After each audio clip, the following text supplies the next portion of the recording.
Okay, greetings, brothers and sisters. I was going to put this at the end of my last video, but I ran out of time. And so, there's lots of stuff about the Maduro. He changed 4 outfits, all these things, right? I don't know if I'll get to any of that stuff today or ever. But this thing's moving fast. But there's all this debate about, in terms of the mainstream media. Trump himself, said it was about peace. And then this whole thing with the Monroe Doctrine, the Monroe Doctrine, which I covered in my last video. But we know it's not about that. And so, Trump is just in your face. I mean, he lies all the time, but he's, even when he lies, the truth comes out. Like their official story was, well, this guy's a narco terrorist. But then, they changed their story, of course, and that doesn't make sense. And, Venezuela is not really doing much in terms of the fentanyl distribution and the rest of these things. Like, that's all just made up bullshit, right? An excuse. And then Trump admits it's about oil and he admits about these other things. But there's one thing he's leaving out. And let's go to this clown here. People, why is he doing this? What's his objective? You know what his objective is? It's Jeffrey Epstein. They get ready to, they keep finding, I don't know how many more millions of documents. And then you got the healthcare subsidies, people are getting the bill. They're going out of his mind. In his reptilian survival way, he says, I'm going to do this, and I'm going to draw attention away from Epstein, and I'm going to draw attention away from this. And, of course, they can't help themselves. They just cannot help themselves. Well, what should the Democrats do? They treat it like this is some kind of legit shit. And then we got the chin scratches. Well, the law. What does the law say? Do you need congressional approval?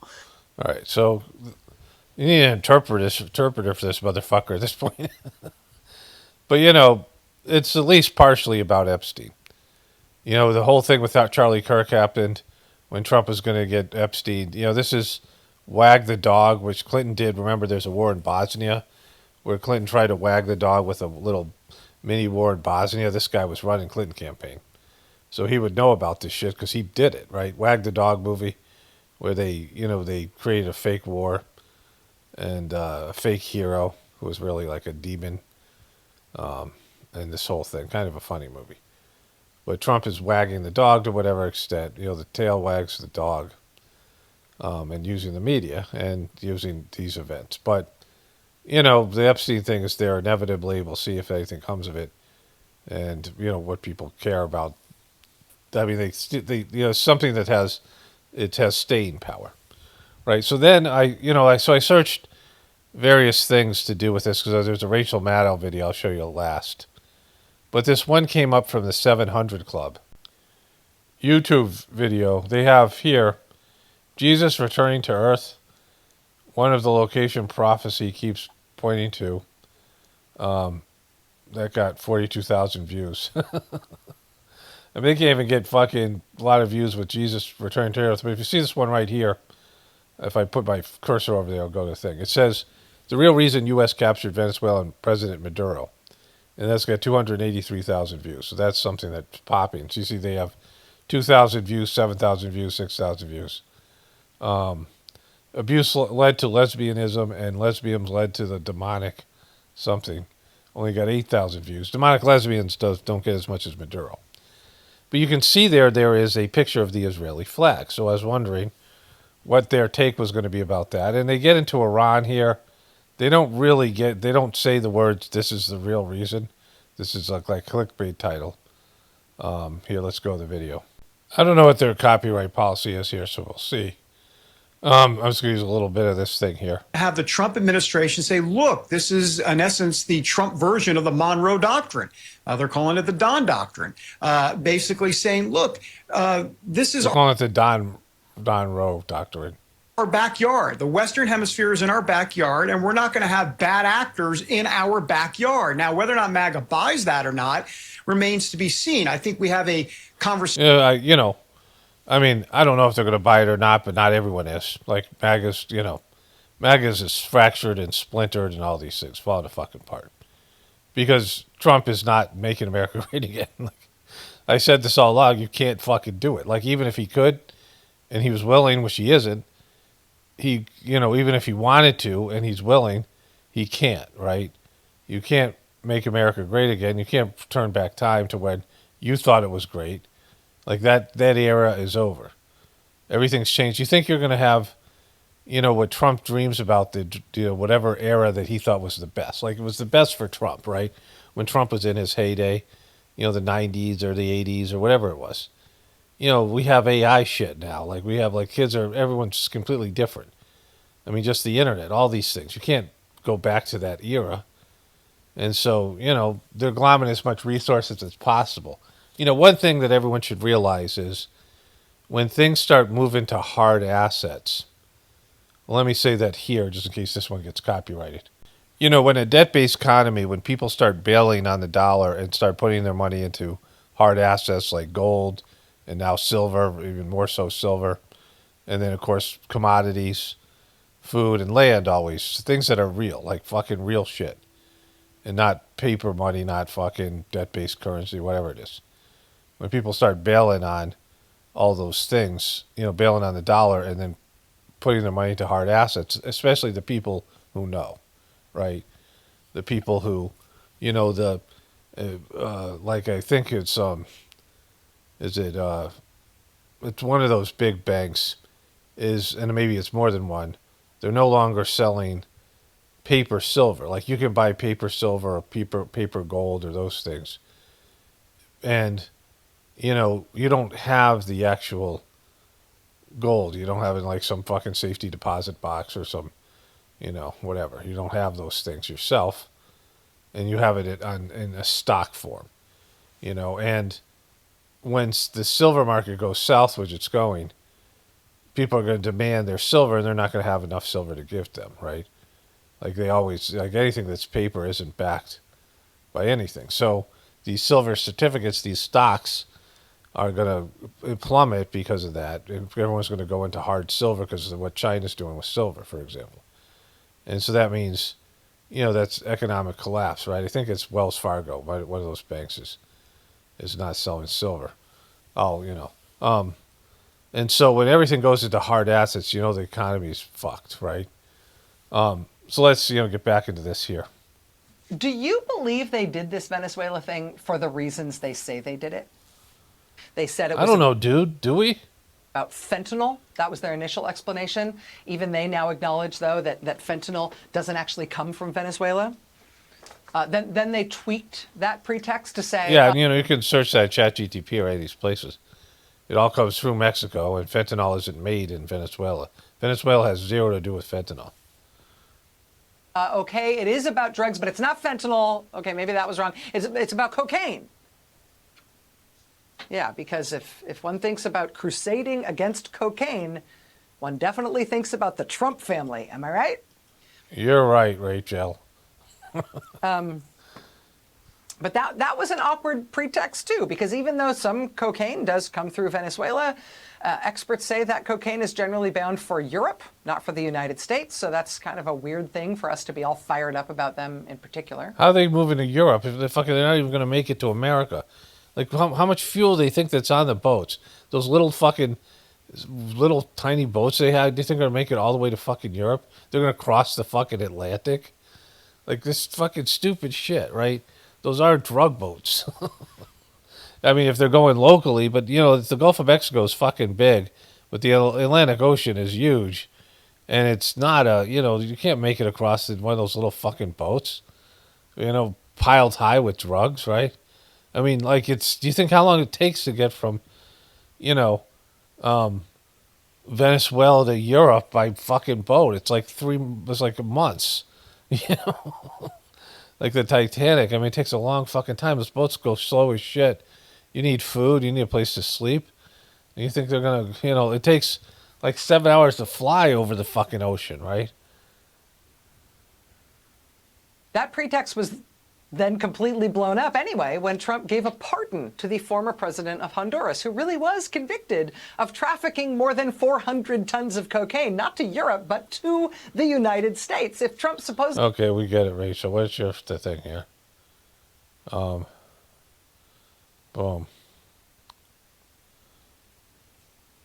Maybe the only way to make sense of that is to acknowledge rationally that that is maybe not the real motivation at work for what we do. Okay, so what the fuck is going on here? Is there a thing here you're going somewhere with this? Operation. He said it was just sort of an unusually large arrest. We just needed 15,000 troops and more than 100 aircraft and Delta Force. All right, Rachel. They're paying her $30 million for this shit. I don't know what she's going to get to the thing here. And so it's about oil for her. The administration did not consult with oil companies ExxonMobil, ConocoPhillips, or Chevron Corporation about Venezuela before or after U.S. forces captured the South American country's president, Nicolas Maduro, according to 4 oil industry executives familiar with the matter. That contradicts President Donald Trump's assertion aboard Air Force One on Sunday that he had spoken to all of the U.S. oil companies. Okay, process of The elimination. oil companies are like, no, dude, no, you didn't. Donald Trump likes the sound of "let's take the oil." He thinks that sounds. What's the sound of that? Does he know what that means? Because Venezuela's oil is not like sitting in barrels on shelves in a store, and we can just march in there with a gun and a balaclava and demand that they. Okay. I don't know where she's going with this, but who gives a shit? It's probably going to lead to Epstein, I would think. I would say the best clue that we have is this. CBS poll. Do you see Venezuela as a major threat to the security of the United States? No. 87% of the American public says no. Okay, just get to the like the other guy just said, fucking Epstein. Like you have. I mean, I don't think she has a fucking answer here. All right, let's move on to this other thing. So Rachel Maddow, she just sucks the life out of you. Here's a this must be the UN, and the Iranian flag just drops here. You know, Trump is talking about going into fucking Denmark, and the leader was like, what the fuck's he talking? Why would he want to even do that? Like, not Denmark, but Greenland. And the leader of Denmark is like, questioning it. He's, you know, talking about striking Iran again. Like, they're going nuts with all this stuff. The Iranian dollar has crumbled. It was, did I say Morgan Stanley? It's JP Morgan Chase, I guess, that's closing some of their positions on silver, the certificates. You know, these are all fucking bad things that are happening, right? Here's the flag dropping here. You know, everything's pushing further and further towards World War III, or just, you know, collapsing things that happen. You know, collapsing economies, like a desperate economy that has to do things like war. America in the past, when the economy is going south and, you know, things are about to crater, goes to war. Like, war is profitable. And so, you know, we'll see, but this has already started with Venezuela and these other things. You know, America's getting more and more desperate. I'm really happy with the way this meme turned out, and I put it at the end of my last video, so I'm going to put it here for people who didn't see it. It's also up on Twitter. I've started to post some of my videos up on Twitter again, just to maybe drive traffic or whatever. And I'll do that for a little bit and then just stop again. That's just what always happens. So here's the thing. What we saw with Rachel Maddow, where you have to go through the whole video, and she doesn't really, as far as I could tell, because I couldn't watch it. And Rachel Maddow and Candace Owens are similar, and it's really hard to watch them. But they're doing the same type of so-called journalism, where they debunk a lot of the, you know, it's what the flat earth did with the, you know, debunking the round earth, but never delivering a flat earth model that works. And, you know, I talk about this not bringing things to a resolution. And, you know, with Candace Owens, she says she goes for truth. Like she talks about, like, she hates liars and all these things. And yet this guy is a fucking disaster. And she was back at it yesterday. I got a small clip because I'll talk about that in a moment. But here's the meme. But then I said to myself, this man has lived through so much. You know what I mean? This man has lived through so much.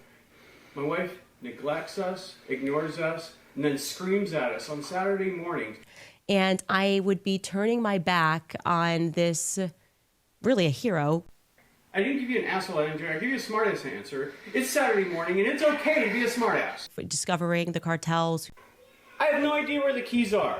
Would love to know. Who's lived through so much and has been treated like the government. And then I struggled with my own soul going, I'm turning my back on him because I'm afraid. Touch that Mustang. Stop it! Touched it. Of backlash for allowing him to tell the truth. You want to video record shit? And my soul was in conflict.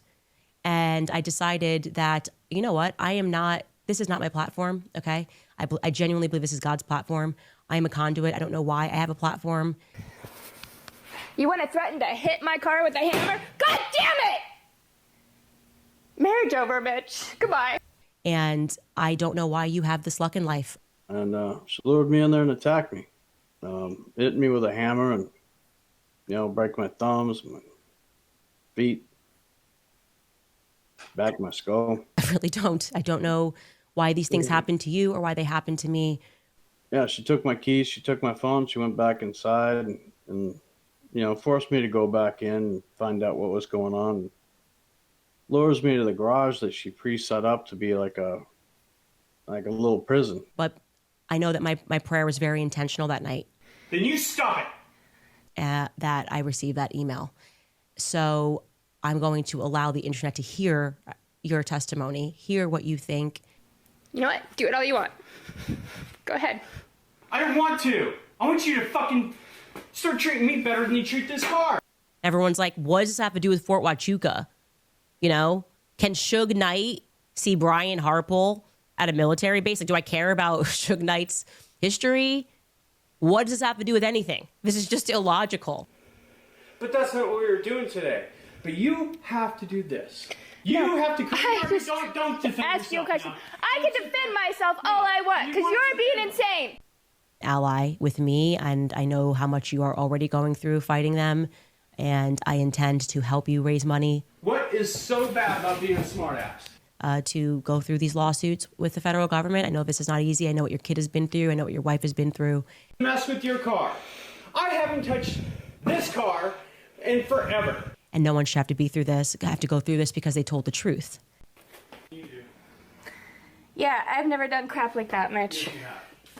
That's the thing. You do it all the fucking time. No. That's what you do. You just beat our door in with a hammer. Why are you videotaping me? Why are you acting crazy? You want me to let you in and that's what you do? And potentially stumbled upon something corrupt, did definitively stumble upon something corrupt. And I think the public will be with you because... Yeah. So, she did that. And eventually I was hearing my son cry. I was worried about him, having her maul him with the dogs. There's two goats and hoes. Okay, so, against what I want to do, I just can't watch Candace Owens anymore. Like, I got an aversion to her. And YouTube recommended this video constantly. Every time I pulled up a page, they recommended, they really wanted me to see this thing. And so I was like, all right, I'm going to do a brief follow-up anyway. I was going to put the meme in. And so she's doubling down on the stuff with, Mitch Snow. Like, she won't let it go, even though it's clear that the guy has no credibility. And so she gets into how there's some sort of an exchange with her and someone who works with Erica Kirk about her alibi for that day. And she says she was home with Charlie. Now, do you think that Erica Kirk left the day before Charlie was murdered and went to a hotel near Fort Chua Chua with her lover boyfriend, right? And Mitch Snow just happened to see her there? Does anybody believe that's a possibility? Like, Charlie Kirk's about to be murdered, and I think she probably knew about it. So she probably would have been at home with them, even if their marriage is a sham. But she wouldn't be in the hotel with this other guy, whatever his name is, that her boyfriend, that Mitch Snow said he saw her with, her former boyfriend, who's one of the guys taking over for her. So that seems very sketchy. Impossible. But she doesn't know an explanation because Mitch Snow has no credibility. So Candace says this here. Sick kids as well throughout the holiday. So there's just been a delay on getting that, but I wanted to let you guys know where we are at. No response at all from Brian Harpole. I've told you that several times. Or relatedly, Dan Flood. Now, Dan Flood was not seen at Fort Huachuca. Dan Flood was not seen at Fort Huachuca. What the fuck are you talking about? One fucking non-credible witness that has been fucking exposed in graphic fashion and should have never been believed in the first place because it's outlandish story, right? And so she's saying he was definitely seen at Fort Huachuca. Now, she said to him that she said in this other video, she said to Mitch Snow, I can't confirm that you saw these people. And she asked Mitch Snow, what was your percentage that you think it's this guy? He said 95%, 95 to 99.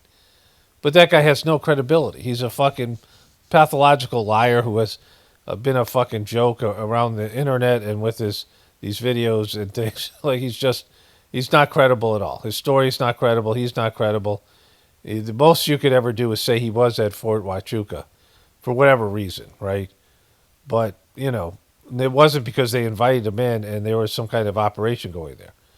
And so the guy has gone around, he's gone around to these various places and done interviews looking for money, looking for support, being some sad sack, beat down fucking, He's got all these battles with the fucking government and his ex-wife and former judges and, his kid, all this stuff.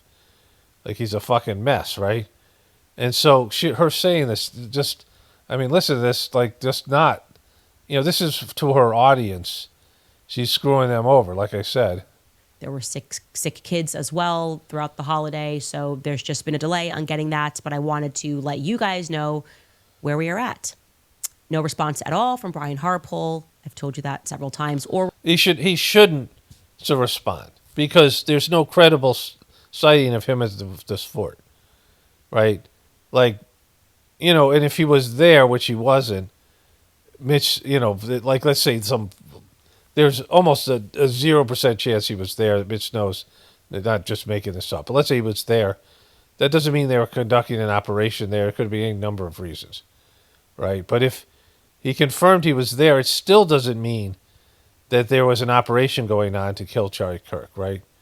And so, like that, those things are not, these are circumstantial evidence. You'd investigate and they'd say, no, we didn't do it. And that would be it. You'd have to find some sort of evidence that they did, right? But, this kind of operation is not necessary to kill one guy. Some kind of, these soldiers, some of them would be Charlie Kirk fans. These are young men. Many of them are Republican. The military is made up of mostly Republicans. So if you're going to involve a bunch of young men in a young American man killing an American citizen, you're fucked. Like, why would anybody do that, right? You would bring in foreign fucking hitmen or somebody, professional hitmen, maybe, people who would, be into doing this thing that don't care about Charlie Kirk. You wouldn't just bring in military men who think they're fighting for this country and think they're fighting for, things that Charlie Kirk believes in, and make them a part of this fucking operation. You wouldn't do that. You wouldn't it's just stupid. The whole thing is fucking just retarded. And so, but he doesn't owe her an alibi. Nobody does, because she has a non-credible witness and she's still pretending like this guy's credible, right? And because her audience isn't looking at other things. I had two of her dopey audience members show up. One person said, it isn't her job to investigate this. She's just throwing out all these theories. Yeah, irresponsibly, like she's a piece of shit. And it is her job because he said it's the government's job. And I'm like, the whole thing is she's calling it Fed slop. She doesn't trust the government. No, neither do any of her followers. And so, like, you have to do, like, legitimate investigation or not, right? But don't pretend you're doing an investigation and just rolling out every little piece of shit that's out there. At, any kind of, turd that you think is going to say something that's going to pop with your audience, even though there's no validity to it, right? And so, Relatedly, Dan Flood. Now, Dan Flood was not seen at Fort Huachuca, but he again, allegedly seen there by a non-credible witness, which you should take ownership for. The guy's not credible. And so, like, she's just an absolute piece of shit. You know, just, I mean, aside from being annoying and very dramatic and all about her, you know, promoting herself and everybody look at me, she's just, you know, irresponsible to her audience and, you know, everybody else in the truth community. he does have communication with Brian Harpole. So I wanted to exhaust every effort to get to the bottom of where these individuals were, specifically Brian Harpole and Erica Kirk. Now, regarding Mark Amadei, So this is another guy, right? you will remember that Mitch had described a person who he was sure was a congressman. He felt that it was a congressman. Again, you know, why would they let some guy they're investigating for a bomb, you know, again, he's there, like, they don't want him there. And why would they let him have access to this fucking meeting? And so, and then she threw out this guy's name, right? And so, like, it's just, I mean, it's, you know, this guy is a fucking, just a wannabe piece of shit. And you're just using him any way possible to push this agenda. You're still going to hit your fucking people up to give him money? Like, he got exposed when she was off air. And she's like saying, oh, fuck you. I'm going to pretend that didn't happen. I'm not going to show them any of these video clips, the ones I showed you, the fucking meme. And she's just an absolute piece of shit, right? Like, just horrible. I mean, it's just, you know, this is Alex Jones, but worse. Like, somehow she's Alex Jones, as bad as he is, she's somehow taken his model of disseminating information and made it worse. And there's one more piece here. Okay, so she mentioned Mitch a number of times. She's still using his name like this guy hasn't been fucking exposed as a piece of shit. And it bled into this thing here. And I'm following my gut on Terrell Farnsworth, okay?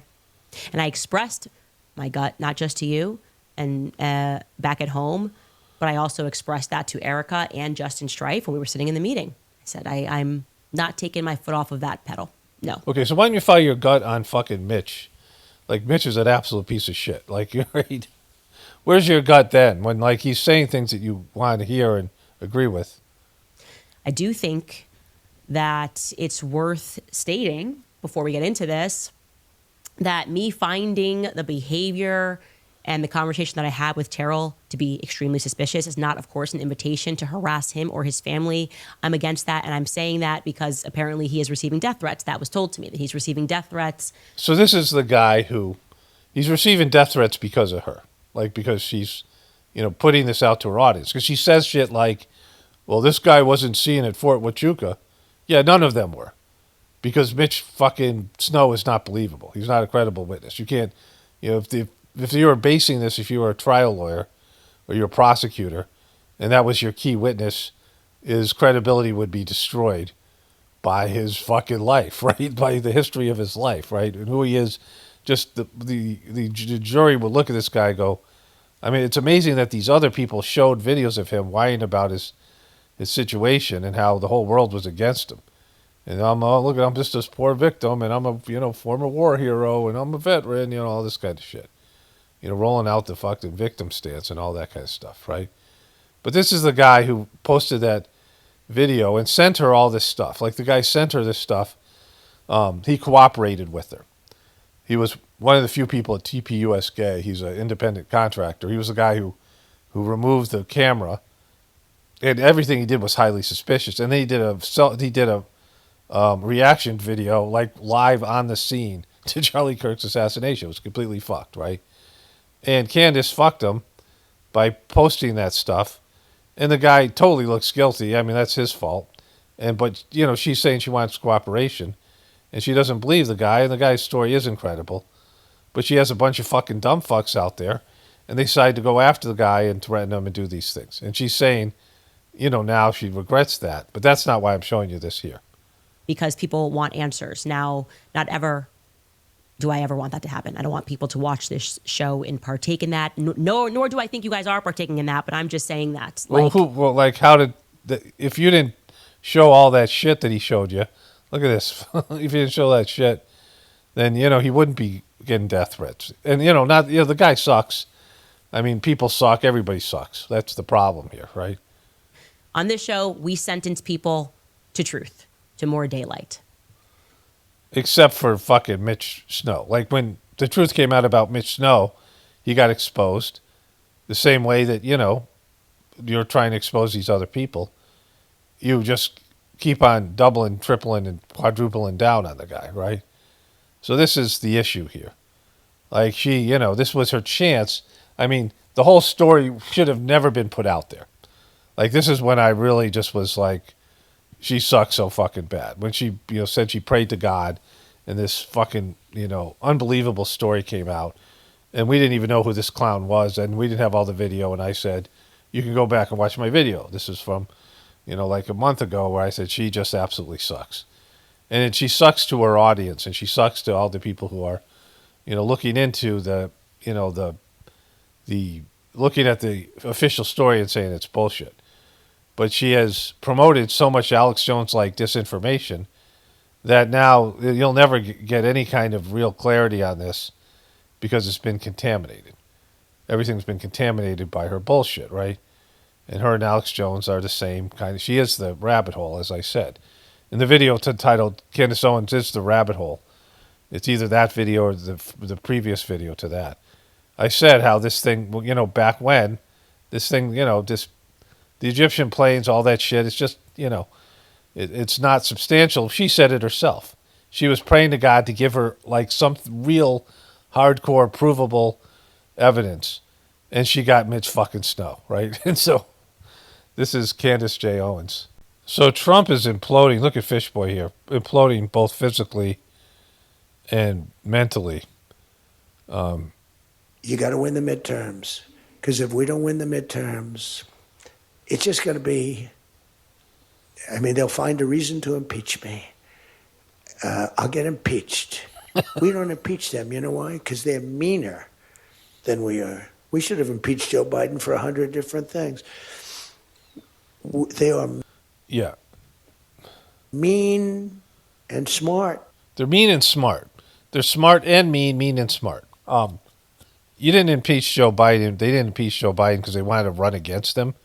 Probably why they won't impeach Trump, because it's easier to run against J.D. Vance or whoever they shit out, the Republican Party shits out as their candidate in a post-MAGA destroyed Trump fucking debacle. But they want to run against Trump's record, and Trump might not make it to the end of his term either way. But they might impeach him, but they won't get rid of him. Like, they never get rid of this guy because they don't have a platform. The Democrats don't have shit. The Democrats don't have anything, a worldview. They have the socialism, left-wing stuff that nobody wants. The AOC bullshit, right? The Bernie Sanders. That's where all the passion is. The people who are, these fucking dumbass liberals. I want to show you, like, a quick video in a sec of some meditation thing I saw. But, they have the fucking dumbass liberals who are, they don't have a fucking, some kind of substantial economic policy. They're pushing for socialism that doesn't work, and it's never going to be accepted. Even if it did work, American people aren't going to accept socialist policies. And so then they got the middle of the road Democrats that just, all they have is, hey, at least we're not Trump. And so I've said this for years. They're never going to get rid of this guy. He's going to get rid of himself. Like, he's going to be done after this, after his 4 years of presidency, or maybe 2 years. When he's done, the Democrats are going to have to come up with real shit, right? They can run on, well, at least we're not Trump and everybody associated with him in the next presidential election, but they're going to, crater because there's no solution here. It's just going to go back and forth with bad shit happening, until there's nothing left of America, right? Like, each president, it'll be like, well, this guy didn't solve that problem. Let's try the other team. Until the people run out of the system, the people bail on the system of binary fucks, the binary system, the left-right paradigm. And people finally realize that there's no answer for either of these political parties, that they're both corrupt. And there's no, even if they weren't, there's no solution here. But that's, whenever people realize that, there might be 2 or 3 more presidents, or everything might implode so bad that none of it matters, right? But him saying this, that they're going to impeach him, and he also said they're going to win this election like no one's ever seen, like, I mean, he's kind of delusional about the whole thing. Then there's this.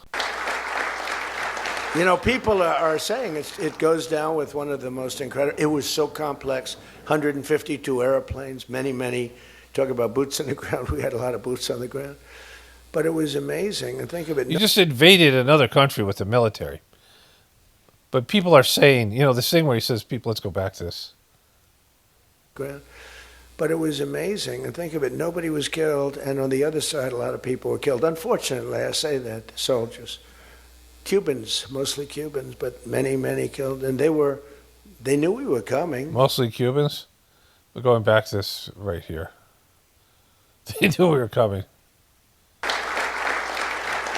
People are saying Who's saying? What people are saying, right? What people are saying.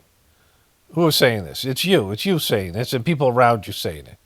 People are saying this is the greatest military operation of all time. That's what they're saying. Like, this is normal behavior. He's normalized this braggadocious, totally not factual bullshit that he pitches. Like, it's kind of hilarious, but it's like fucked at the same time. Cubans, but many killed. And they knew we were coming, and they were protected, and our guys weren't. Our guys are jumping out of helicopters. And they knew we were coming. They didn't kill one American. That seems very suspect, right? They didn't kill one American. They said the guy was left unguarded. This whole thing. It seems like they had cut a deal with the guy, and they wanted to do this theatrically, because we just invaded this country. Like, this was an act of war. Like, we're at war with Venezuela. They have fucking, alliances with these other countries. I mean, this is, if this is him doing it without them knowing about agreeing to it, like, what do you have to give China or Russia so that you can do this, right? You're not protected, and they were, but it was so brilliant. The electricity for almost the entire country was, boom, turned off. That's when they knew there was a problem. There was no electricity. Caracas said, there's no electricity. It's not a... Yeah, like, imagine when electricity goes out here, people lose their shit, right? It's like, there's people there that, that, like, I don't know, they're hooked up to a fucking machine, some kind of machine that, dialysis machine, or some kind of, these people in the hospitals and all. I mean, many of them might have backup generators, but this is a country, a poor country. Like, it's like he's joking around like this isn't some fucking... you just he turned the electricity off in a foreign city. Like, this is pretty fucked up shit, right? I mean, stuff that when this starts happening to Americans, people are going to lose their shit. What if some hackers or some foreign government's hackers started turning off the power in American cities, right? Or they, invaded the country and stole this motherfucker, right? They came and plucked Trump right out of the country. Think America wouldn't be like, we're fucking what? What the fuck? The only people with lights were the people that had candles. It was just off. So we sort of got them a little by surprise. But it was brilliant tactically. It was an incredible thing. Don't say we. But I watched where Schumer, he's such a bad guy. I mean, I've known the guy for a long time. And he's such a bad guy. At some point they should say, you did a great job. Thank you. Congratulations. Wouldn't it be good? Well, it wouldn't be good if they did that. If we fucking did that. Say that if they did a good job. No, you wouldn't. Fuck you. You'd never say. Well, say one nice thing you said about Joe Biden, you piece of shit. Philosophies are so different. But if they did a good job, I'd be happy for the country. They've been after this guy for years and years and years. Yeah, and invading the country, and it wasn't an option for pretty much anybody else who wasn't totally Epstein's up to his eyeballs. He's a violent guy. He gets up there and he tries to imitate my dance a little bit. Decirle al pueblo de Estados Unidos, no a la guerra. No queremos una guerra en el Caribe. Okay, that's not your dance. It's not a good dance, but it's still not your dance. Ni en Sudamérica. No. Not war. Yes, peace. No a la guerra loca. This is the whole thing. We don't get back to Trump here. Sí, pasa. Sí. The rest of this video is him dancing. Trump mocks Maduro, saying the straight district tried to imitate his dance. Yes, peace. Yes, peace. All right. You know, they're all pieces of shit. He's better dancer than Trump. Trump does that thing where it's like he's got a hoodie on, he's got the drawstring, and he's pulling it between his two hands. Like, that's Trump's dance. You know, like, Trump thinks his dance is fucking, you know, I mean, you just got dumb fucks that you know, anything that he does, they celebrate, right? Anything that used to be. I mean, now the dumb fucks are starting to wake up a little bit, but, you know, you worship Trump. They thought he was the second incarnation of Jesus. Okay, this is Donald J. on Greenland. Talk about Greenland now. I don't want to talk about Greenland now. I just say this. Look at this fucking piece of shit shill. I don't want to talk about Greenland now, but I'll just say this. We need Greenland from the standpoint of national security. And the European Union needs us to have it. And they know that. And they know that. They know that. They don't know that. Right? Like, why do they need? Don't tell people what else, their sovereign countries, what they need or not, right? I mean, you allow Israel to do it with America, and you do it with everybody else. You allowed Israel to tell America what America needs to do, but you tell everyone else what to do, right? You puppeted piece of shit.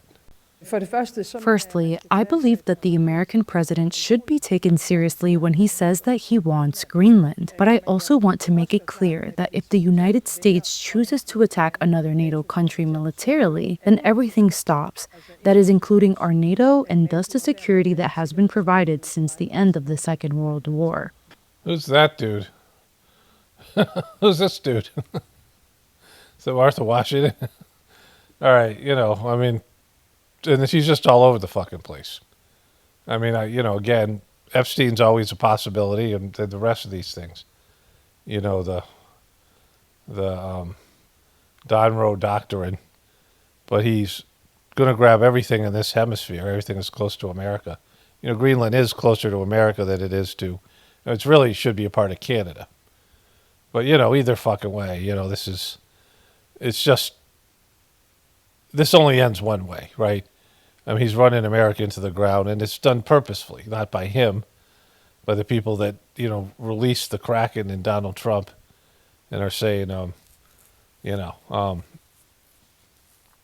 have at it, right? Because they have to, blame somebody for taking your lifestyle away or not providing you the lifestyle that was never guaranteed, right?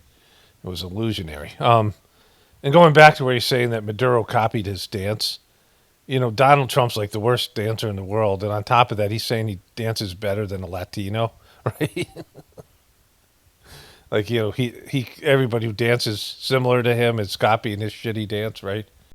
Okay. So I often search for gratefulness meditation to do the sittings on the gratefulness meditation channel that I have. And I always get these other things with it. Now, I spelled gratefulness with 2 L's purposely so that people could find my channel more easily, because I knew YouTube would probably hide it, or there'd be, flood of this new age bullshit on it. When you search it, if you search gratefulness meditation, there's a lot of responses and a lot of, things that aren't good. So I do it with 2 L's, but it still will recommend stuff with 1 L, like my channel will come up first.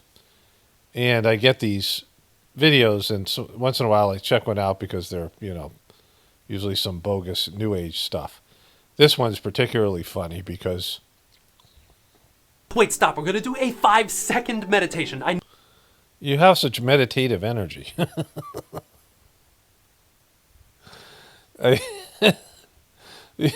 You're going with such meditative energy here. Wait, stop. We're going to do a 5-second meditation. I know you have time for this. Yeah, because there's no such thing as 5 seconds meditation. Like, it's just not possible, right? I mean, there's certainly no benefit. So the reason I meditate is because the Sajmark system that I do has transmission and cleaning. I did meditation before. Meditation is a state of mind. everybody meditates all the time. What's important is the object of meditation and what you're meditating on. And so, but this guy's going to be to say thank you so much for my life in this 5-second meditation. So this is just an affirmation. So this is an affirmation for 5 seconds long. It's not a meditation, right? It's not even a prayer. And, this guy's channel isn't doing very well, and he's got all this kind of hyped up energy, and, but somebody who is pushing for meditation for 5 seconds, right, is just catering to people's, can't you do 10 seconds? Like, is there a channel that did 10 seconds? You're like, hey, fuck that guy. I'm going to do 5 seconds. I calculated it the other day. It was something like 22,000 hours of meditation that I've done in the past 30 some years, and it's had benefits because, it's a good system, and it's the object of meditation is divinity. What you meditate on is important because, like I said, everybody meditates, whether they know it's meditation or not. Just like when your brain goes into the passive alpha state when you're watching TV, and that's not a meditative state, but that's you have these different. Your brain has these different functions, like you have various levels of sleep, right? There's these different like layered levels of sleep. And you have these different functionings to function in your condition. Like you have people have moods, right? You are angry or you're fearful, and you have these states of mind, and some days you feel restless, and you have these things. And meditation is something that people do. And they have, they go into a state of meditation, a meditative state. But the important thing is what you meditate on, the method in which you meditate. And, it's not something that can be compromised because you're busy, right? Like you have to, everything. It's like you're cooking potatoes, right? And it takes you 10 minutes to boil them, but you say I only want to boil them for 1 minute because I'm hungry, and then you got to eat raw potatoes. It's everything takes a certain amount of time, even something like meditative practice, right? A spiritual practice. But there's a lot of this kind of new age bullshit out there. Okay, so. This is the actress Eva Evangeline Lilly. I don't know why I had a problem with that. She was famously on Lost, and I think she's kind of annoying liberal. A little bit more so than the average Hollywood celebrity. She also has brain damage as of January 1st. Hi. So I just recorded this video and had music playing the whole time on my phone, and then went to watch it back and realized that all you can hear is the music. You can't hear a word I say. Yeah, it sounds like something someone with brain damage would do.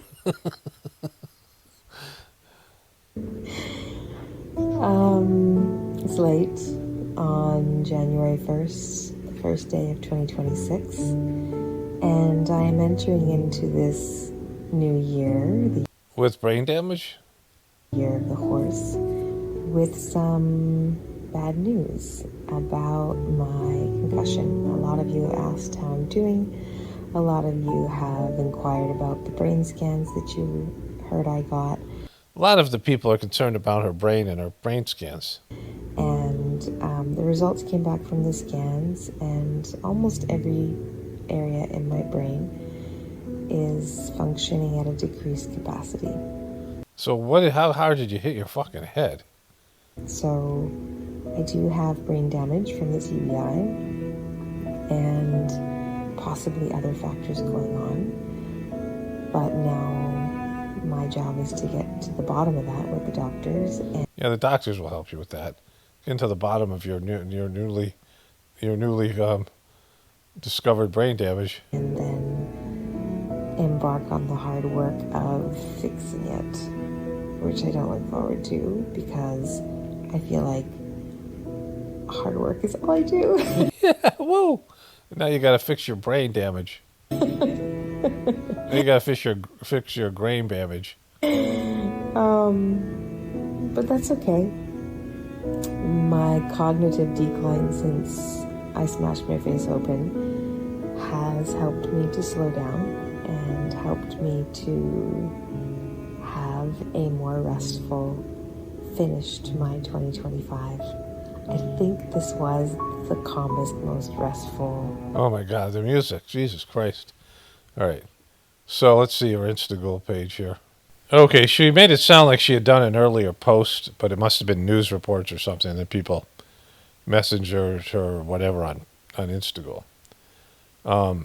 So there's no post about her initial fucking hitting her head on a rock on the beach. So that's that story. Okay, so I wanted to talk about this in my last video. The fraud in Minnesota is just an iceberg. It's just the tip of the iceberg. There's nothing here as of yesterday, and I guess today, nothing here about him invading Venezuela, right? Because the majority of MAGA people and the Charlie Kirk people, Charlie Kirk really pushed for America first and didn't want these things. So this is the Charlie Kirk's most viewed video ever. This girl flashes her nip at Charlie, and they keep on putting out. This is the third time they've put this up to try to bring in views. And it's not working. It only got 27,000 views. And if they put up something that supported Trump's invasion of Venezuela, they're going to get rolled here in their comment section. This is, I mean, Candace Owens is still going off on TPUSK and focused on them. And there's no reason for it because they're dead. This is like, it's a dead man walking. Why judges are letting violent criminals back on the street. We saw that. Cubs star Matt Shaw's full speech honoring Charlie Kirk. 5,000 views. No one gives a shit about that guy. Charlie Kirk's most memorable moments from 2025, only 18,000 views. I bet they get a lot of bad. We'll go check out the comments there because they're probably going to get rung up. An inside look at the investigation exposing Somalia fraud in Minnesota. Now, I would cover this because Tim Walz's wife is hilarious. If you guys should watch my videos, we should check in on Gwen Walz just to see what she's all about. I'm going to check her Instagrams and all that. I don't care about the scandal because it's just bullshit stuff. I'm not that he's not. I'm sure it's real or whatever or not. I don't know. Doesn't matter. But this is not as big a story as this stuff to do with Venezuela. Can we indict sitting Minnesota Governor Tim Walz? Could immigration be the ultimate unifier for the currently splintered GOP? Harma Delion is suing and cleaning up the voter rolls in these key states. And then Doge Hughes wins under Trump 2.0 and the online misinformation.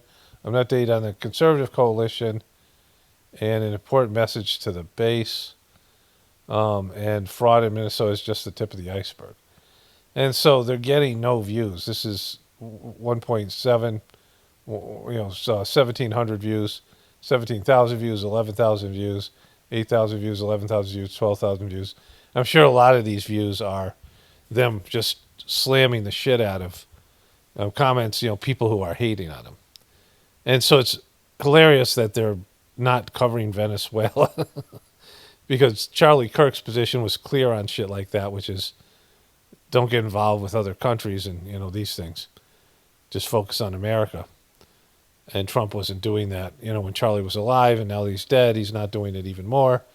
And they can't comment on that because they want to stay good with Trump. So the whole thing's hilarious. An update on conservative coalition and an important message to the base. 17,000 views. Well, that looks promising. Stop calling this the Charlie Kirk show. Make your own account. Stop using this one. How come everyone is still talking about Charlie Kirk's assassination?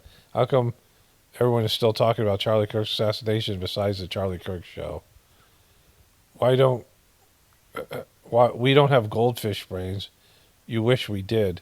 We remember Charlie was murdered. Who killed Charlie? I hear TPUSK went through a regime change. Who took over? These clowns are still running the show. Shaking my head. We want transparency, not fake acting. I love this Discover Israel Goods ad before the video plays. Give some dignity back. Pack it in. TPUS Israel grifted along. Have you decided which of you is going to jail? We reconsidered and decided it was a bad taste to piggyback off of Charlie's name. We'll just be plain old TPUSK going forward. The Charlie Kirk Show died when he was politically assassinated. So, you know, here, I guess this was the, is this the Israel ad here? Show team here. America's debt bomb has blown past $37 trillion, and it's climbing every second. President Trump is fighting for fair He is fighting for, he's a fucking wonderful man. Just fucking great. You guys, I mean, just fucking amazing. You know? All right, so that's these guys. Okay, so this is crazy ass Gwen Walz. This is her last post on Facebook and Instagram in terms of video content. There's a few pictures of her.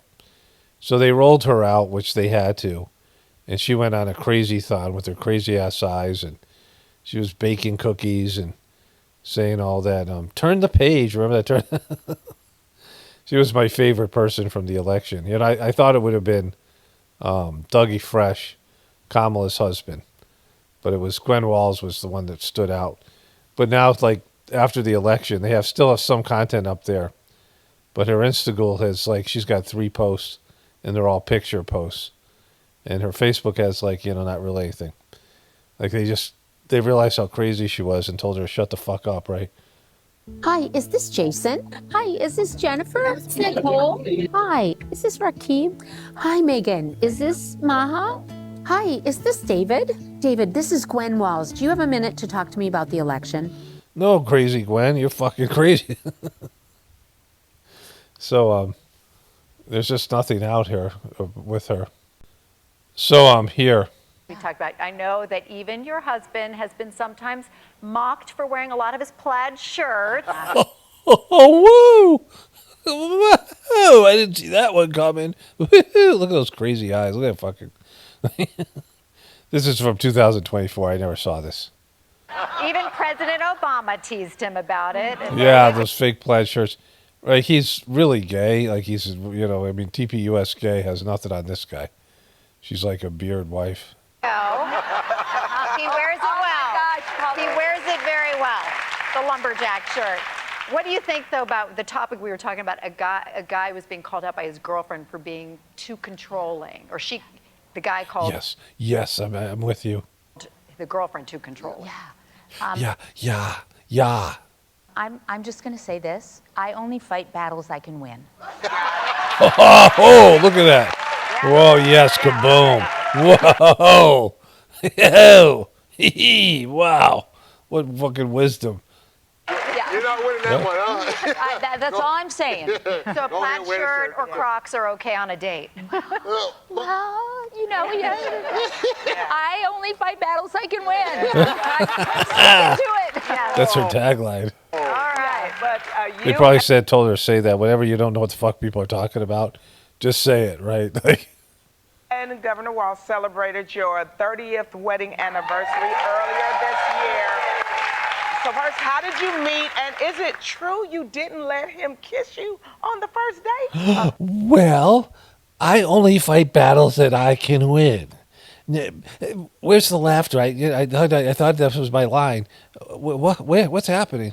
You know, I'm an English teacher, and English teachers have policies. Oh, right? We have okay. policies. And so I just felt like that's a really, you know, good policy. That's right. Yeah. Yes, yup. It's a good policy. How did you meet? How did you both We met teaching in Nebraska. He was teaching. So, yeah.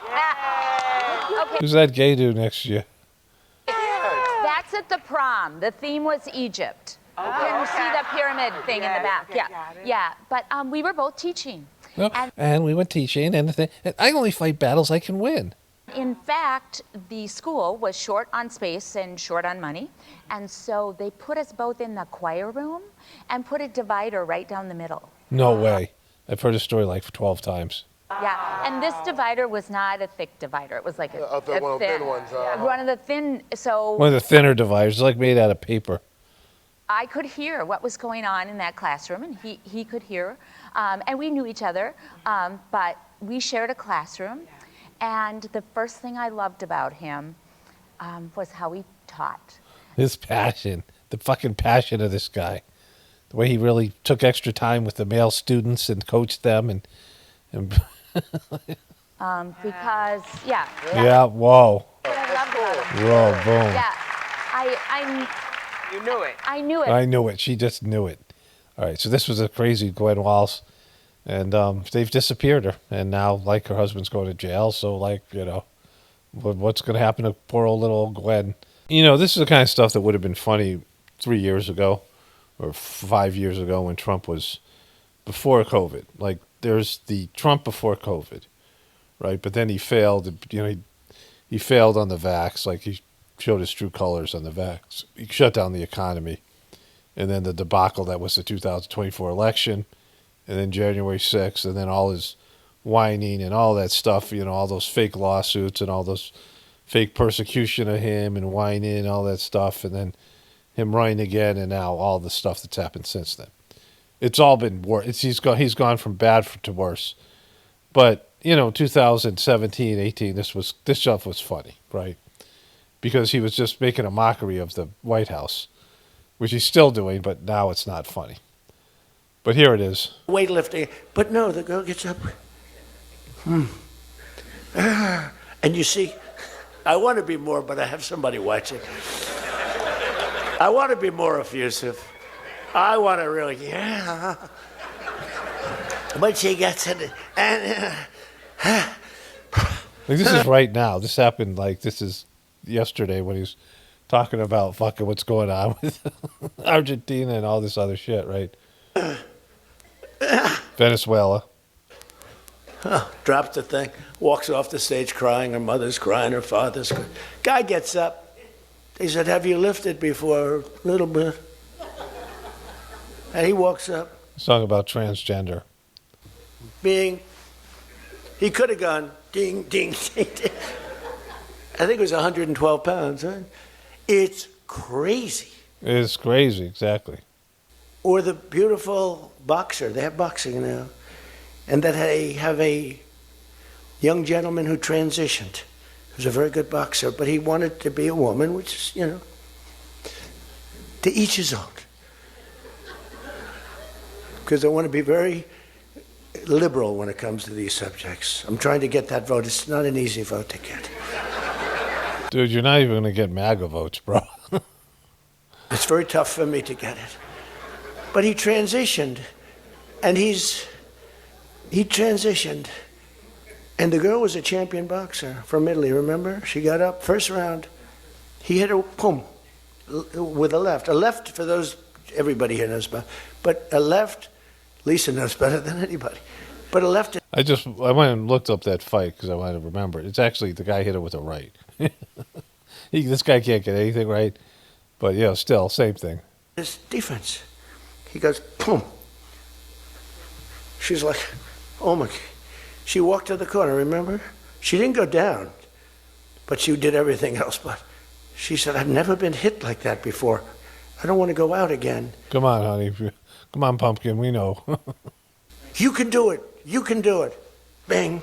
She walked off. She said, he happened to win the gold medal, that young woman. Yeah, remember that dude, like, fucking, there was like two dudes in the championship fight, the gold medal fight. He won the gold medal? So, I mean, you know, this is what he's doing. He's like, you know, this is, I mean, we're on the verge of World War III, and he's up there talking about this shit. Okay, so this, they recommended this to me this morning. X did, you know, Twitter. And, you know, there's no reason for them to do that other than they're recommending this to everybody. I'm going to revisit her husband's assailant. I have a tab up. One of my viewers sent a comment that was kind of shocking about that whole situation. I'll do that probably my next video. This will be the last video till it's Saturday, so I'll take Friday off. And this video will go up on Thursday tomorrow. 5 years ago today, the United States Capitol was attacked in a violent insurrection incited by the President of the United States for one purpose, to overturn a free and fair election and cling to power in clear violation of the Constitution. January 6th was not an aberration, and it was not spontaneous. It was the culmination of a sustained assault on the truth, on the rule of law, and one of the most sacred principles of our democracy, the peaceful transfer of power. You know, you couldn't say January 6th. I couldn't say January 6th on my YouTube channel, right? That's how, times have changed. One day, members of Congress, staff, and journalists were hunted and forced to flee for their lives as the halls of Congress were desecrated. Law enforcement officers were beaten, crushed, and scared physically and psychologically while defending the seat of American democracy. Some paid with the ultimate price. We honor the extraordinary bravery and sacrifice of the U.S. Capitol Police and the law enforcement officers who stood their ground so that the work of democracy could continue. Yada, yada, yada. On the 5th anniversary, remembrance alone is not enough. We have to have a responsibility to defend democracy with clarity and resolve, to protect the right to vote, to uphold the rule of law, to reject political violence in all forms, and to demand accountability for those who would place themselves above the Constitution. The strength of our democracy lies in our willingness to confront the threats against it. January 6th stands as a stark warning and a solemn charge. We must choose truth over lies, courage over cowardice, and democracy over autocracy. The future of a republic depends on it. So this is, I call her Fire Marshal Shill, Nancy Pelosi. Let me switch over to a voiceover here. So in the end of this video, the stuff I just read from Nancy Pelosi, for those listening to this in the Journey series, about January 6th, nobody cares anymore. And so something has happened, and I have something else I want to talk about MTV in a moment. But something has happened in the last so many years with the onslaught of just a deluge of information and takes and opinions and all the things that go on now on social media, the internet, cable news, all this stuff, right? This ever-growing conglomerate of media and big events, big crises, big, earth-shaking kind of things that used to be, if we would have had one of these things, Watergate lasted like 5 fucking years. Like the whole Watergate thing. I mean, it lasted forever. And at least a couple of years. The O.J. Simpson thing was dominant for over a year. You had these stories, and there'd be one fucking story like that, and they would cover it all the time. And now, like, things have a shelf life of about a couple of weeks. The Charlie Kirk thing, which was a public assassination and a big thing because it involved all these political leaders and foreign governments, Israel and Netanyahu coming out and claiming he didn't kill Charlie Kirk. I mean, all the stuff that happened with that. And nobody gives a shit anymore, right? COVID and the vaccine, which was, a big part of the whole truth community, and, we couldn't talk about that. And there's kids who are dying of cardiac arrest. Nobody gives a shit anymore. And nobody cares about January 6th, right? Nobody gives a shit. And Trump is still, Trump has gone full Trump. He's like 10 times the Trump he was when he was, when January 6th happened. And the Democrats and the liberal media have nothing they can do, right? They can't do a fucking thing. Even the comedians can't do anything, right? Fucking comedians are getting canceled, and, people just piss and moan. They go and, whine on their blogs or their other thing or whatever it is. And they just can't do anything about it. Like, there's just they have no answer. They have no leverage. They have nothing. And, Trump is just doing more and more Trump-like things. And they just, go along with it. They just, this is pretty shitty, so. But it shows you how, just nothing matters anymore. Nothing sticks.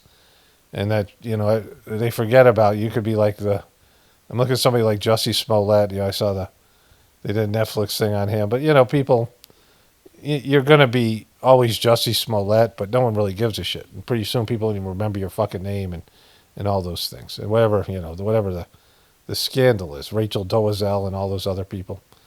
And so, Nancy's writing this thing like anybody gives a fuck, right? When I searched for her page, there was Nancy Pelosi's Twitter page, and then there was Nancy Pelosi stock tracker, right? And even that stuff is fades. So speaking of which, I, my wife sent me this thing on Twitter, and I'm not going to show you because it's not worth showing, but it was about how MTV is closing down its, I don't know if it's the whole channel or just the music. They have a separate music video channel. I guess they had a 24-hour streaming where they streamed video channel, and that's closed down.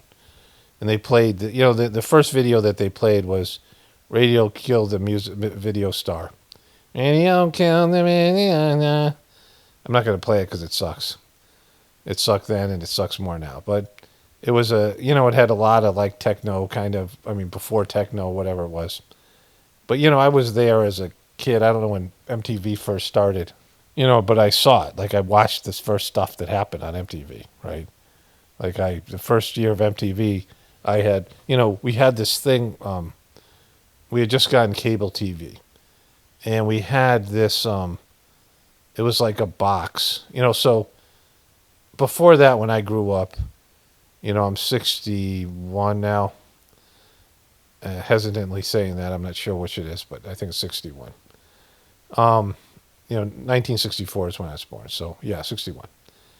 And I grew up with a black and white TV, and we had 4 channels, 3 network channels, and PBS. And then Fox came along, and we had to get up and turn the knob to change the channel. We used to have phones that had this rotary dial, and you had to put your finger in it and spin it around. And this was like a big stuff for my parents who grew up at a time where, like they listened to the fucking radio, right? So TV they weren't even born in the TV generation. And then we had the dial phone, and then we got a push button phone. And then a cordless phone, like, things like that. These were the technologies that developed. And, I was in high school, and we had a raised ranch house in a basement where I would watch TV. My parents would watch TV upstairs. And there was a box, and there was like a 20-foot long cord attached to it. So it was kind of like a remote control. The thing was the size of a fucking shoebox. And it had 3 rows of channels, and it had a switch from each row. And I thought it was like the height of luxury, not having to get up to change the channels, right? And so I watched MTV, and this is, I am on the cusp of being a boomer, and between being a boomer and Generation X, but I always thought I was Generation X. My brothers and sisters were boomers, right? My ex was older than me. She was a boomer. And, you have these distinct differences in our generation. And I consider my generation, the Generation X, as the MTV generation. Like we were the kids where, there was this switch from listening to songs on the radio to where there was these music videos. And of course the iPod, and, the Walkman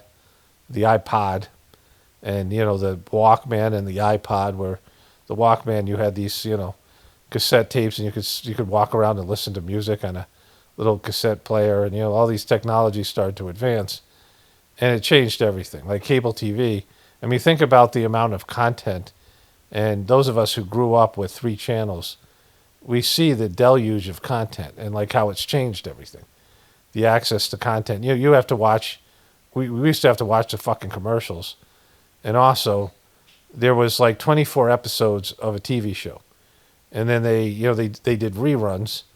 And like during the holidays, they had their shitty holiday entertainment, and you had to watch that. If you wanted to watch TV, that's what you had to watch, right?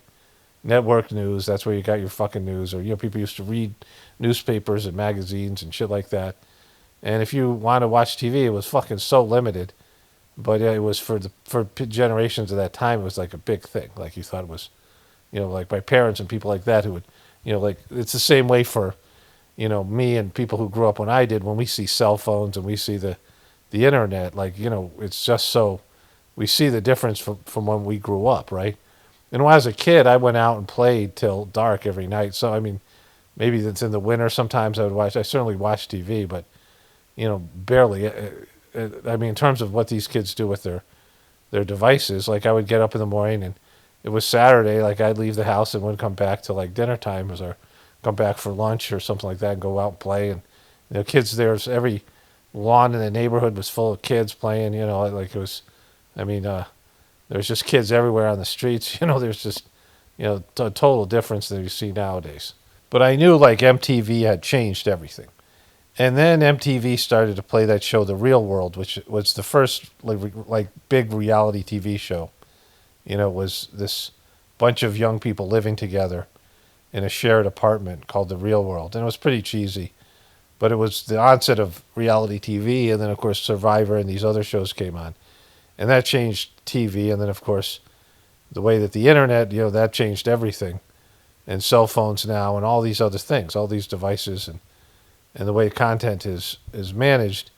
And so, like, when this idea that video killed the radio star, my wife and I were talking about this, how now, you know, MTV is a fucking dinosaur. Like, you know, this was cutting edge shit when we were in high school, right? Like, so when my wife and I were in high school, like MTV was like, oh my God, this is the whole new fucking thing. And, you know, it was a whole new genre of you know, how to disseminate music. And of course, you know, all the ways that's changed in the digital age and all the other things have gone with it.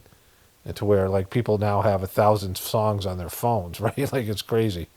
You know, it's, you know, for those of us who, like I said, who saw this, you know, this evolution of technology, right? And how it affects everybody. Like, you know, we've seen the differences between when we grew up and then each generation since then. And now it's like, you know, I mean, kids are completely foreign to what we were. I mean, we're almost like a different species. And, you know, for me, I don't give a shit about the powers that be and, you know, all these things. I don't care. Like, I cover things here and about people I don't care about at all. And, I mean, you know, sometimes I have fun mocking them, and sometimes it's, you know, I find some of them funny or some of the stuff funny. But, you know, if it wasn't for this YouTube channel, I wouldn't see any of it, most of it. You know, even stuff with the truth community no longer really appeals to me because the truth community's become a joke, and we're long past the time of, you know, you're either preparing for what's coming or you're prepared for what's coming or you're not. You know, and there's going to be some kind of transition in the near future. But, you know, for right now, the powers that be, like I belong to an irrelevant generation. Like there's always going to be some, you know, bullshit stuff for seniors. There's always going to be retro TV shows with people like, you know, when I was a kid, it'd be like, you know, or when I got older, you know, my parents' generation of the, you know, the Frank Sinatras and the Aaron Margarets and the, who's a good guy, Andy Griffith and the people like that, the Golden Girls, right? And they would have these TV shows for people that, you know, old celebrities that are long past their prime, but they'd still be in some shitty little TV show or movie. And they are, you know, for older people to watch, right? And, you know, people who, content that they were more familiar with when they grew up and the rest of it. You know, there's some of that. But I mean, like I just, I was watching this movie called The Roof Man. And it was about some criminal guy who, like, it looked like he hid in the roof, but what he did was he hid in a Toys R Us. It was a true story, or based on a true story.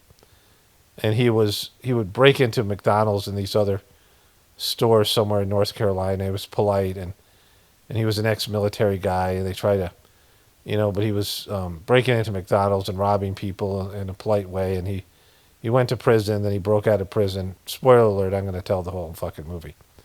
And I watched the trailer, and it looked like it would be funny. And the beginning, maybe 2 minutes were comedy. Not really good comedy, but, you know, it had a comedy kind of feel. And the rest of the movie was just fucking drama. It was drama because he was separated from his daughter and his twin kids, and then he hooked up with a Christian single mom, and that was all drama. And eventually he was going to get caught and go back to prison. Like, you knew it was going to happen because it was just that kind of a fucking movie, right? And he ended up going to prison for life. And so this whole period of time where he's living at Toys R Us and he's robbing the store and selling video games to a pawn shop to you know, get money to take his, you know, his new family out. He hooks up with this woman and he wins her kids over, and then, you know, is robbing the Toys R Us and she recognizes him, and then there's like a thing where she sets him up to be captured. Like that's the end of the movie. And I'm like, holy shit, this was just all fucking drama. And pretty much every show now is just drama. You know, they have little bits of comedy in it, little bits of action. But there's so much dramatic shit. Like these kids, they call it T, you know, drama is tea. Spilling the tea, I guess it's a. My wife was telling me.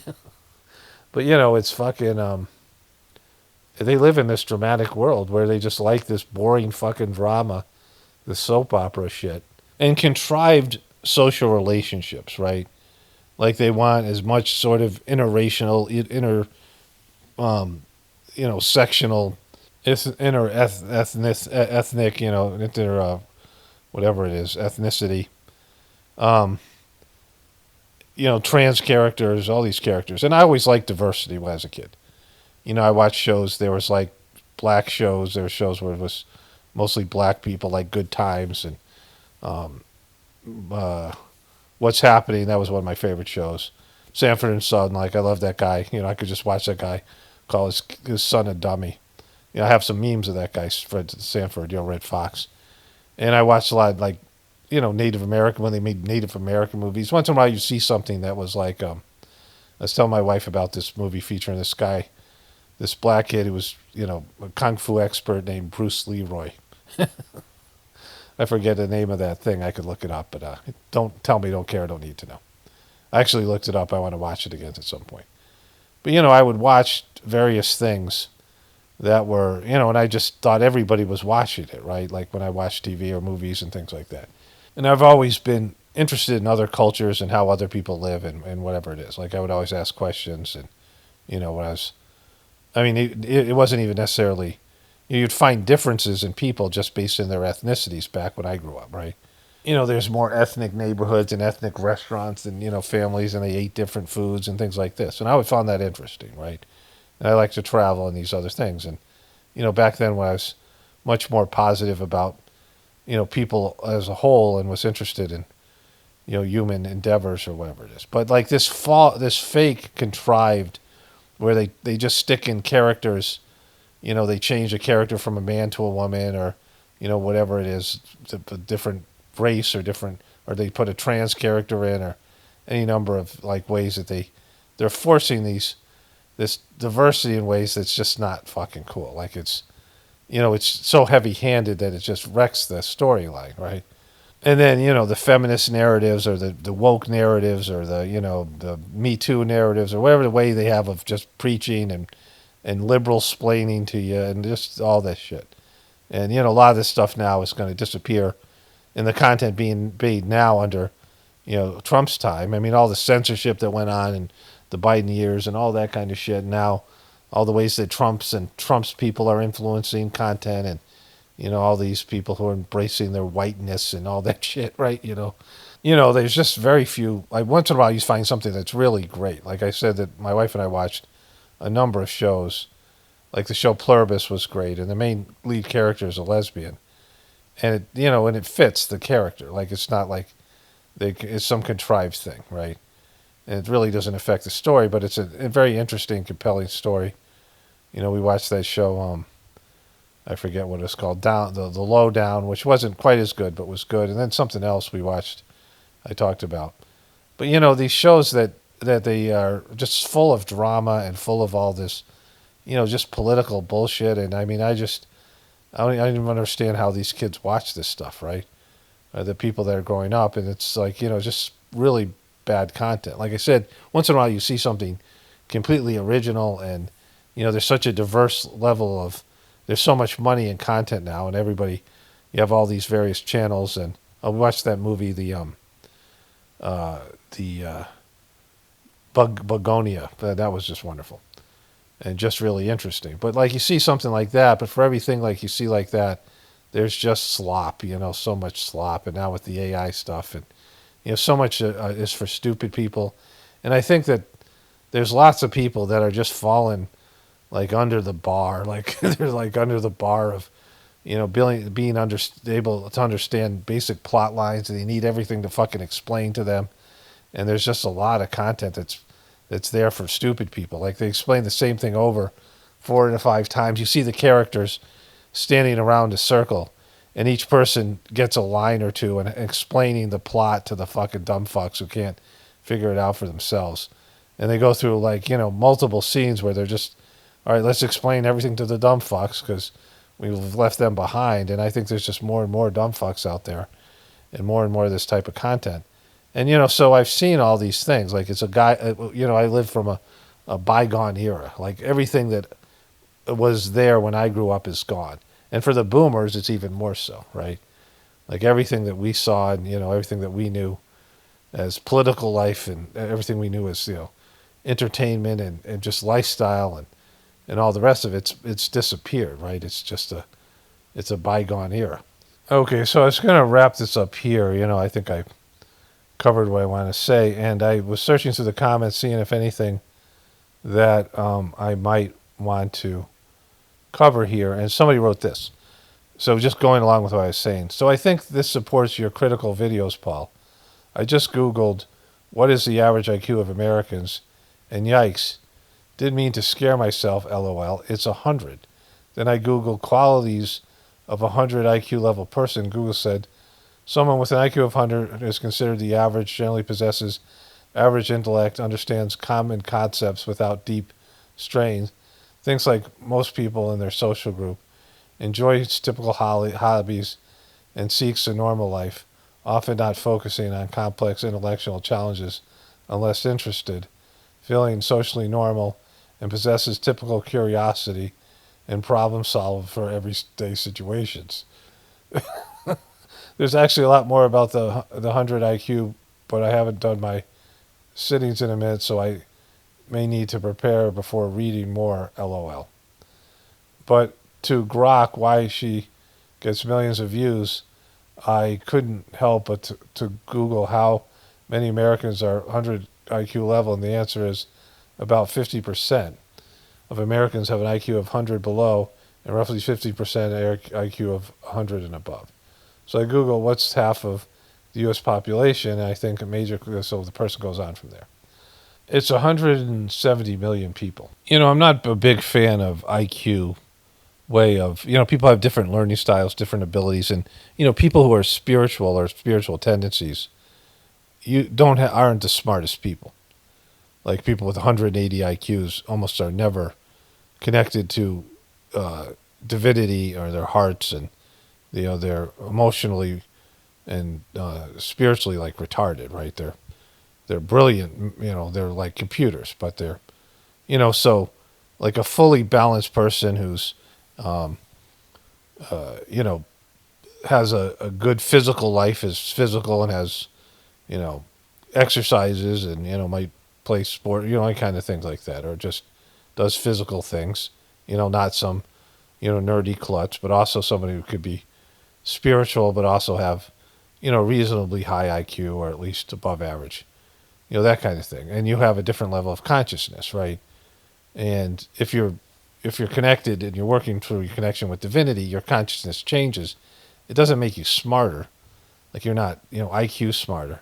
So I don't love the IQ part, but, you know, this is what we have in our society. So I asked this. Please describe the comprehensive abilities of people with a IQ of 100. What is their processing level? How much explaining of basic storylines they need when watching TV shows or movies? A person with an IQ of 100 represents a mathematical average, and this is what it says. Comprehensive abilities and life functioning. At this level, the individual is fully capable of independent living, complex social navigation, and mid to high level vocational training. The key line here is fully capable of independent living. Like, fuck. Like, you know, like they could live independently. Like, holy shit, you know? Like, that's like, at what level at what level of IQ do you have? You can't live independently, right?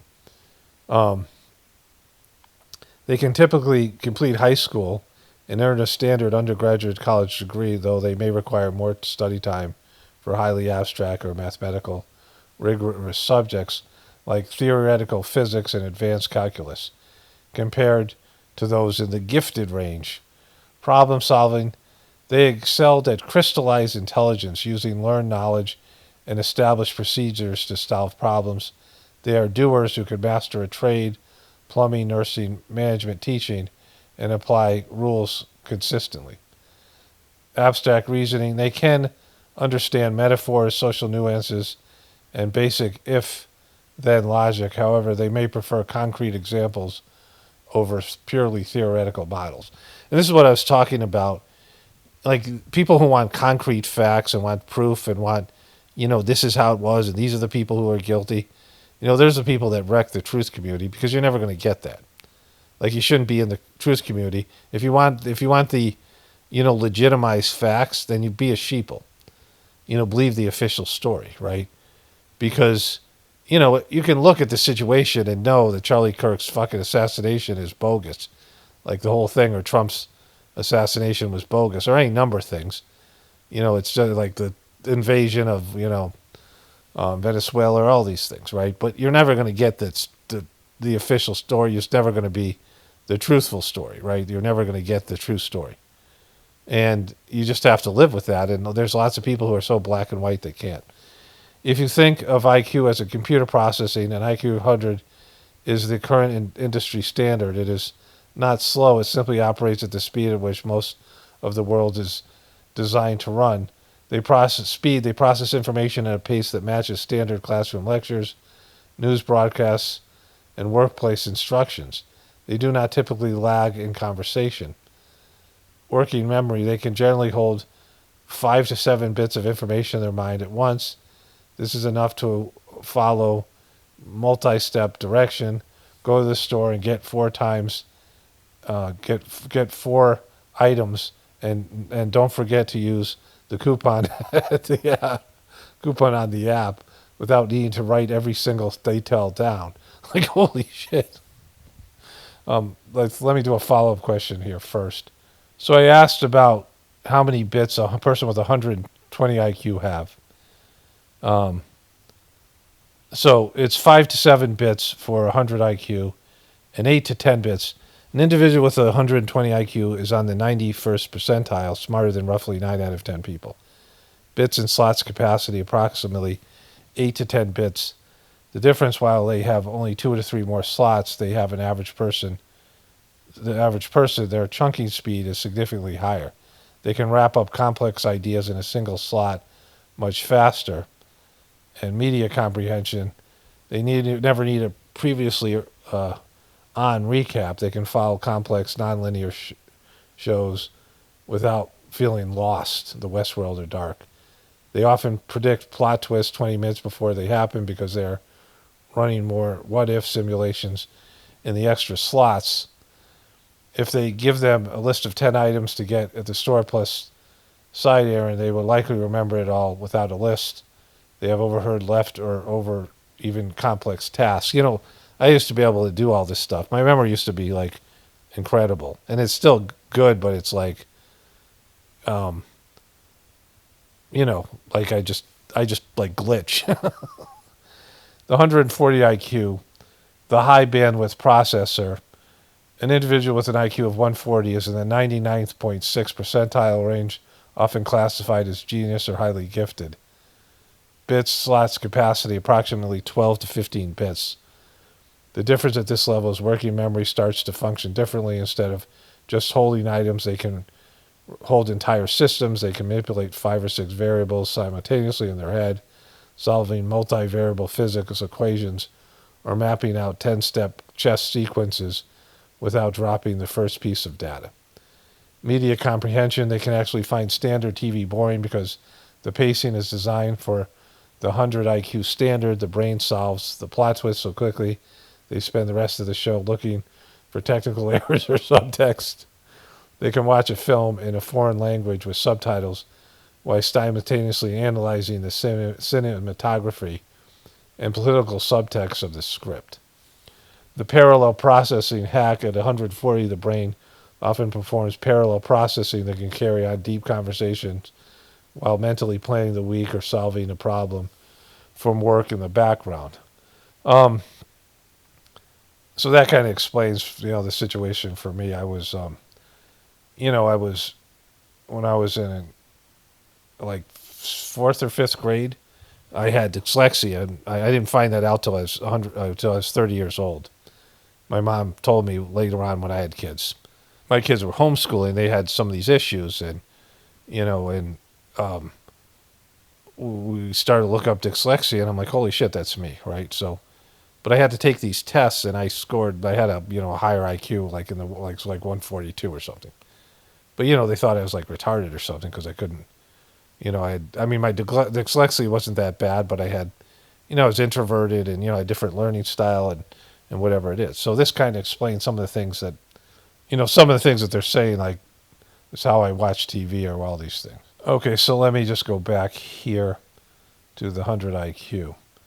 The power again, IQ is not, like to me, it isn't a good way of assessing it because, there's things that I'm not able to do, certain things because of whatever way I'm wired, and everybody has that. Like there's people who they'll score really low in IQs, but you talk to them about like, an engine or some kind, I mean, just any number of like, things that they're interested and specialize in, and you can't keep up with them, right? Because they just know so much more and they're into it. So there's different learning styles and there's all these kind of things. But what I'm talking here is comprehension level. And some of this stuff translates to that, right?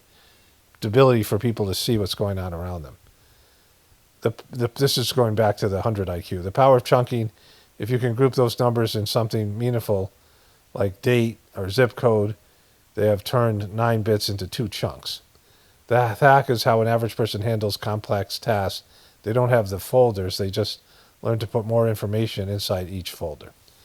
Processing level, IQ of 100 versus IQ of 130. The main difference is an average person and a superior IQ is just the number of slots, but the speed and efficiency of chunking and processing. Okay, my wife and I, it was a beautiful day out, so we went for a walk. And I could read the rest of this, but whatever.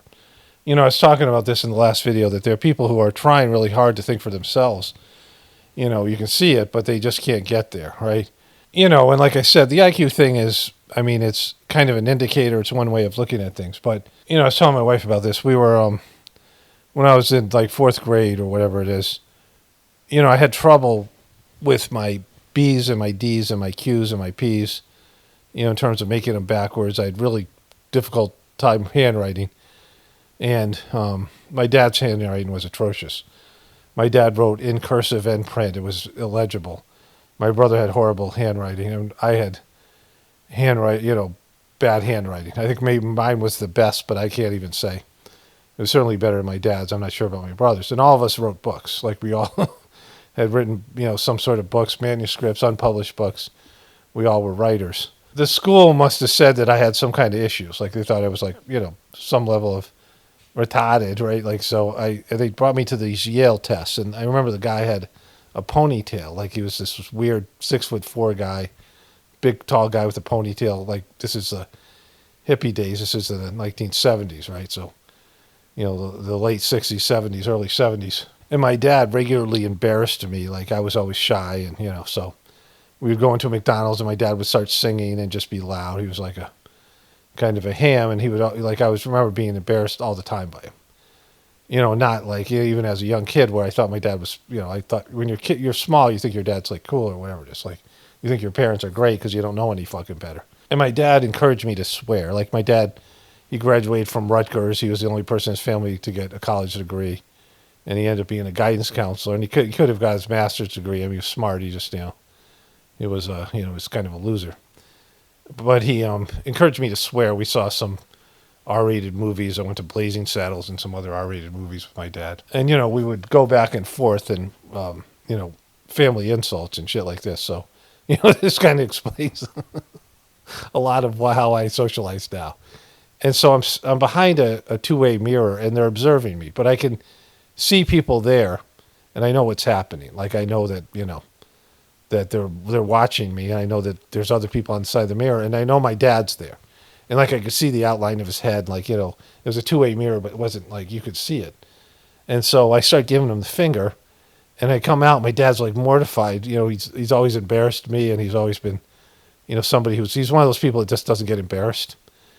Somebody who just doesn't have any kind of social embarrassment, or he's not, whatever he was.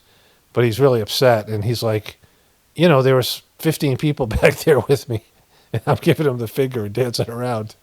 And so, anyways, I came back from the test, and it said that I had a higher IQ, and my parents should have known because we would play board games, and we would play, card games, and I would regularly beat them. In fact, it got to the point where I would just tell them what to do and what to move, and my dad would joke that they were just cardboard figures. You know, when I was a little kid, there was we played this game called Clue, and there was 3 cards that were put in an envelope, like a sleeve, and put underneath the board, and it would be like, Miss Peacock in the conservatory with the candelabra, and then you had to, the candlestick or whatever it was, the lead pipe, and you had to figure out what room the person was. You had to figure out what these cards were, and you would ask people what cards they had. And what I learned was, I developed a strategy to, I would ask 2 of the cards, like I'd go into the conservatory and I would have that card.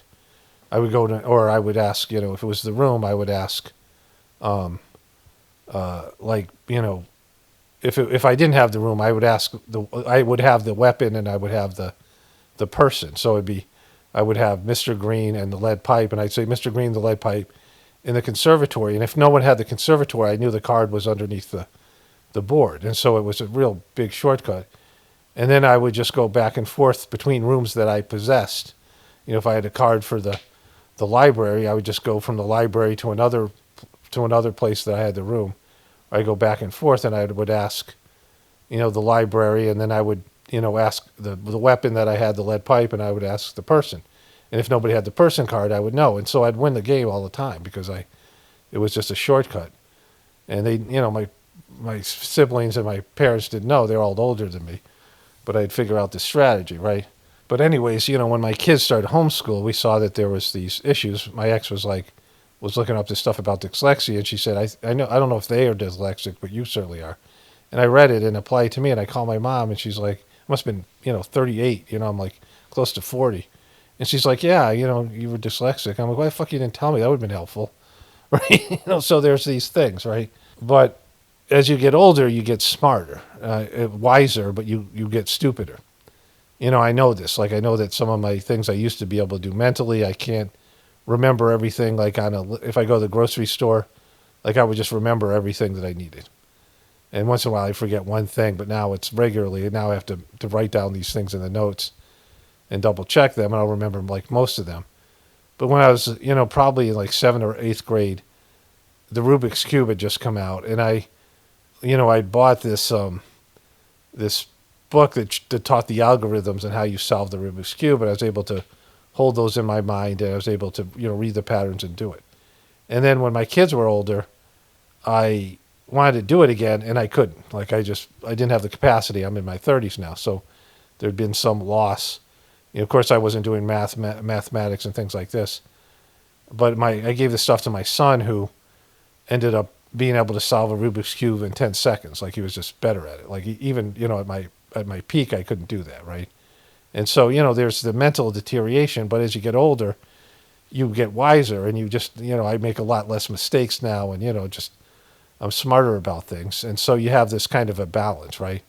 You have your capacity, you have your intellectual capacity, and your ability to hold data and information, kind of like a computer. And then you have your life skills and your experiences. And these kids growing up today, if you hand them a phone, or you ask them a technical question, they can solve the problem, and they're like they're like customer support, and they can solve any of these problems in a much faster way. I mean, they're just great at it because this is what they've grown up at. But they, if it has to do with going outside and doing something, or living a natural, a regular human life, they're like completely retarded about that because they haven't done anything, right? They haven't lived it. And so that's where we see the difference. And I asked about what the average IQ was when people were in the 80s, and it was 100. And it's always 100. So I think that the IQ being 100 is what they always, that's the average. Whatever people are able to process and whatever they were able to do, the average IQ is always going to be 100, even if people are getting smarter or stupider as time goes on in terms of the test and the comprehension. So they just change the criteria for what 100 IQ is, right? And so, like, this is what we're dealing with. And when half the people are, they don't have the ability really for abstract thought and these types of things, at least some of the, this is the 100 IQ, the stuff I was reading, is at the top of those people. And again, like, I said, it's not the most accurate test. I mean, it's just, what we use. But, half the people are just, I mean, they're capable of functioning, but you can't have a conversation with them and they can't understand, truth or concepts and abstract concepts. And so then you have all these people who are smart enough to see that and take advantage of, the 60%, the 60% of the people that are just want news. They want just concrete details, and they want to be told what to do and think, and they don't want to think for themselves. Like I was saying, a lot of people trying to think for themselves in the truth community, they just can't do it. Anyways, let me wrap this one up here. Only spirituality will save this world. This power mono definitely important from the apocalypse and the ascension. Everyone have a blessed day and be grateful.